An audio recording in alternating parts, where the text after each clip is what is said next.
بہر کھویا اب زیاں اندیش بن، جوئے کم مایا حفاظت کیش بن،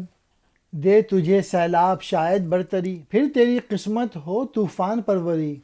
دیدہ دل میں بصارت ہے اگر، کر نظر احوال اسرائیل پر، دیکھ اس کے گرم و سرد حال کو،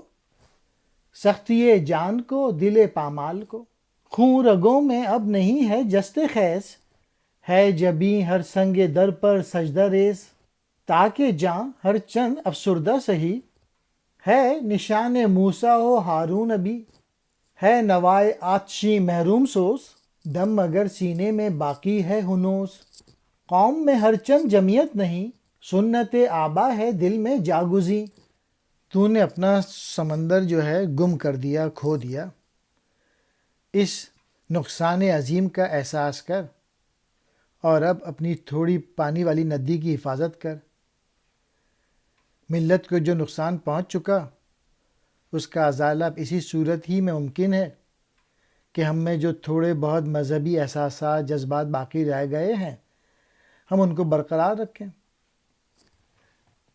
وہی ہمیں ہمارا کھویا ہوا مقام دوبارہ حاصل کرا سکتے ہیں۔ اور پھر ایسا بھی ممکن ہے کہ تو اس طغیانی سے فائدہ اٹھائے اور یوں تو پھر اپنی آغوش میں طوفان کی پرورش کرنے لگے،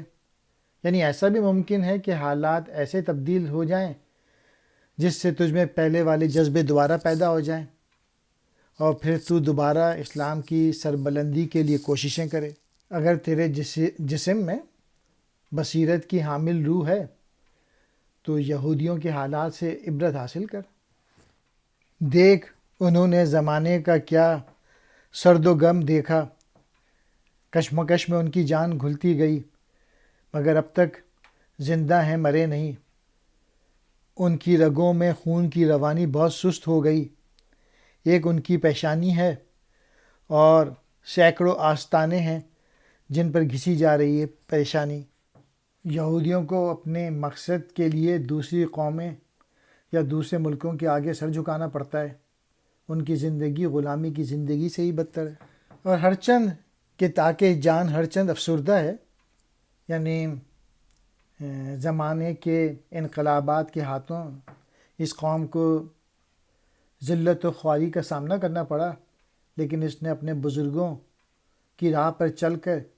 اپنا وجود برقرار رکھا۔ آسمان کے پنجے نے یہودیوں کو انگور کی طرح نچوڑ کے رکھ دیا، لیکن اس کے باوجود حضرت موسیٰ علیہ السلام اور ہارون علیہ السلام کی یادگار اس قوم میں نہ مٹی، اگرچہ اس کی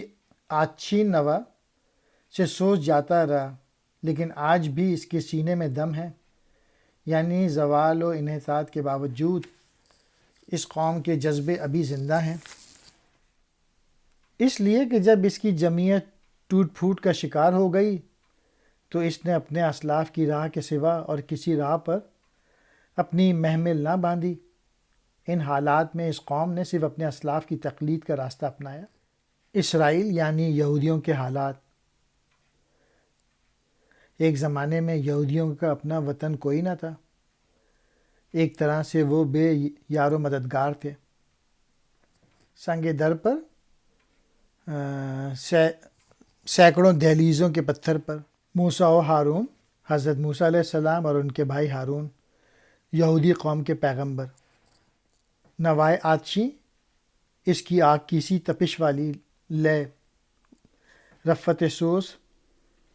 سوز ختم ہوتا جا رہا تھا،